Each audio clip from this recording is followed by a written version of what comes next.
Y aquí de regreso en Fluidez Informe, quien te habla, Manuel La Santa, terapeuta certificado, y aquí estoy con el doctor ginecólogo Luis Alvarado. Nos quedamos hablando sobre, Luis, de esos reflejos de los dolores que a veces necesariamente no es en el pie y te estás tratando el pie cuando en realidad el origen es acá en el coxis o es acá en el L4, el L5, en un problema de la columna vertebral. La escoliosis.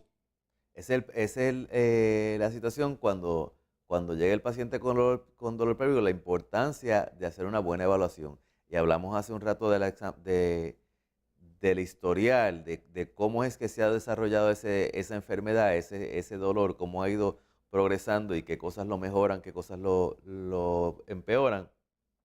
Y del examen físico que va a hacer el médico cuando llega a la oficina. Obviamente el médico, a lo mejor el médico general va a hacer un examen físico más detallado, los especialistas van a hacer un examen físico más dirigidos, pero usualmente, aun cuando es dirigido, uno amplía el campo porque tiene que eliminar asuntos que posiblemente, primero que nada, que llegan directamente al ginecólogo, no han pasado por un referido de su médico primario para poder y ya venir dirigido como que la causa es ginecológica en el caso nuestro. Y entonces hay que ir haciendo una serie de pruebas para eliminar posibles causas de ese dolor. Con el examen físico y el historial, como hablamos, tenemos casi el 90%, pero nos falta un 10% que tenemos que buscar cuál es para poner el alfiler exactamente en la causa de ese Ese dolor. 10% puede ser bien amplio. Que es bien amplio. Que es bien amplio, es bien amplio. Porque eso es lo que nos va a confirmar la sospecha que tenemos con el resto del 90%. Y entonces empezamos con las pruebas de laboratorio. Y muchas de las pruebas de laboratorio que hay que hacer pues, son análisis de sangre, porque podemos tener condiciones como la porfiria, condiciones de malignidad, condiciones de cáncer. Enfermedades venéreas. Enfermedades, ese es otro tipo de examen que aunque sí se pueden hacer con sangre, usualmente hacemos cultivos, hacemos más pruebas directamente relacionadas a esa situación. Aparte de los laboratorios de sangre, pues tenemos que ver qué tipo de imágenes tenemos que sacar también. Vamos a hablar de lo que son sonografías, de lo que es el MRI, de lo que son distintas placas. La placa no es nada más que un retrato del hueso.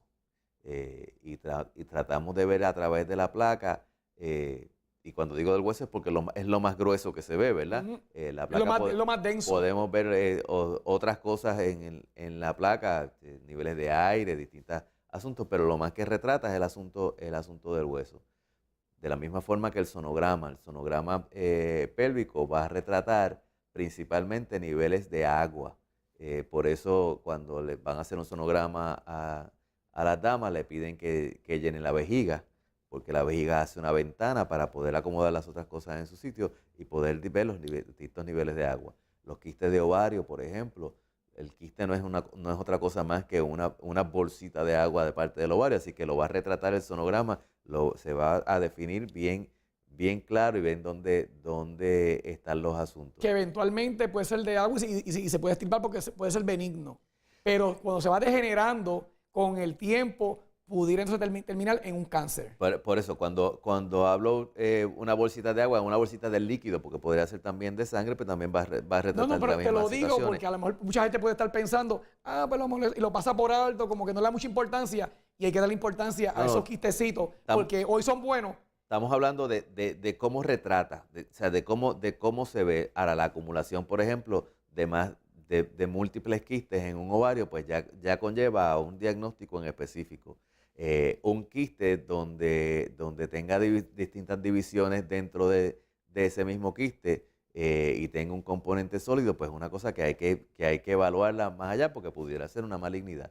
Sí, hay deformaciones, ya hay deformaciones. Estamos hablando, por ejemplo, de quistes a veces más benignos de 1 o 2 centímetros, que es como una canica, pero yo he visto quistes de ovario tamaño de un melón.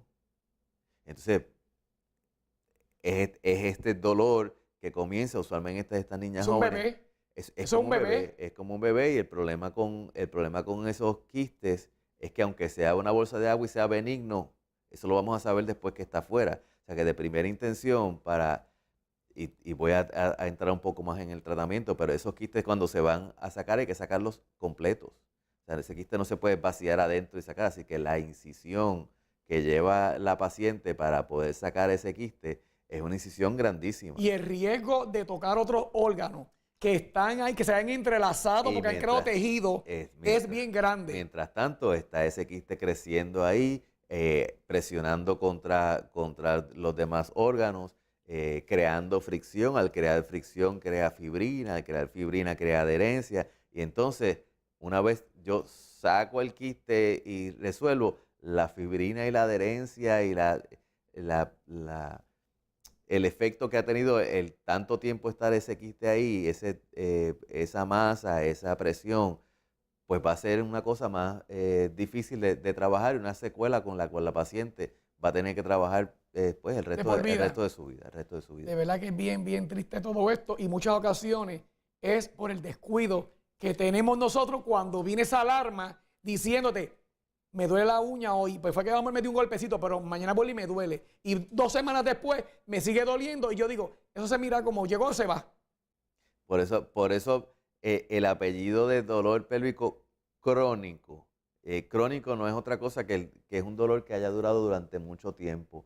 Y a veces es crónico por varias razones. Puede ser crónico porque la condición lo convierte en un dolor crónico, o puede ser crónico porque la falta de atención ha hecho que ese dolor se mantenga durante mucho tiempo y que ese dolor, ese aviso no atendido tenga unas secuelas adicionales. Hablaba hace un momento de ese quiste tamaño melón, pero ese quiste empezó pequeñito y al empezar pequeñito, pues a lo mejor era un dolorcito lo que tenía y un dolorcito de vez en cuando, más leve. Pero eventualmente ha ido creciendo, o sea que esa masa tiene que haber estado ahí, tiene un efecto de peso, etcétera, que a lo mejor antes de llegar a ser melón, pues a lo mejor fue toronja y antes fue china, y era una quenepa en un momento que con esa molestia y una buena evaluación, un poquito de seguimiento, y a lo mejor no se hubiera convertido en una cosa tan grande y tenía una solución más temprana. Donde ahí llegan unas consecuencias a veces funestas porque tienes que extraer ovarios porque está tan adherido que se tienen que ir los ovarios, se tiene que ir la matriz, se tiene que ir todo. Se tiene que ir, por ejemplo, el ovario porque el quiste ha ido creciendo de tal forma que el tejido ovárico se ha ido, como cuando uno amasa el pan, que la masa empieza así bien gruesa y ha ido como que aplanando. Entonces lo que queda de ovario es una telita bien, bien poca que para sacar ese quiste, que como dije, hay que sacarlo completo, no puedo salvar el ovario. Se puede ir hasta el intestino. Ahí se puede ir todo envuelto. Ahí tenemos el problema, por ejemplo, cuando es con endometriosis, que es una de las causas también de dolor pélvico, y la endometriosis es esta condición, y ya hablamos una vez de endometriosis aquí en este programa, donde el tejido que va usualmente dentro de la matriz, que se llama endometrio, se siembra fuera de la matriz. Y al sembrarse fuera de la matriz, empieza a tener los mismos cambios de ese tejido de adentro. O sea, cuando el tejido del útero crece, el tejido que está encima del útero también crece. Cuando este se descama y sangra, este también va a estar irritado y va a sangrar. ¿Y qué pasa? Que con el tiempo se va a seguir poblando esa área y se puede sembrar, como habíamos hablado anteriormente, tanto en el útero, la matriz, en los ovarios, en la pared abdominal, en los intestinos, en la vejiga, en los intestinos. Y entonces puede también crear una serie de quistes. Y esos quistes, que después se llaman quistes de chocolate, porque como son quistes con tejido endometrial, y ese tejido endometrial sangra, esa sangre se mantiene ahí. Y esa sangre se va formando un coágulo, y cuando se ve, tiene color chocolate porque es sangre vieja. La parte del hierro de la sangre, pues es lo que se va viendo y se va acumulando.